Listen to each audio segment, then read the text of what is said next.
అన్నయ్య వాడే. జగదేక వీరుడి కథ ఇది పాత పిక్చరు కదా.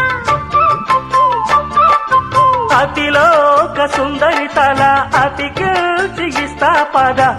మాయ చేసైనా ఒప్పించే తీరాలి. చుక్కలు తెమ్మన్నా తెంచుకురానా, చూస్తావా నామైనా చేస్తానే.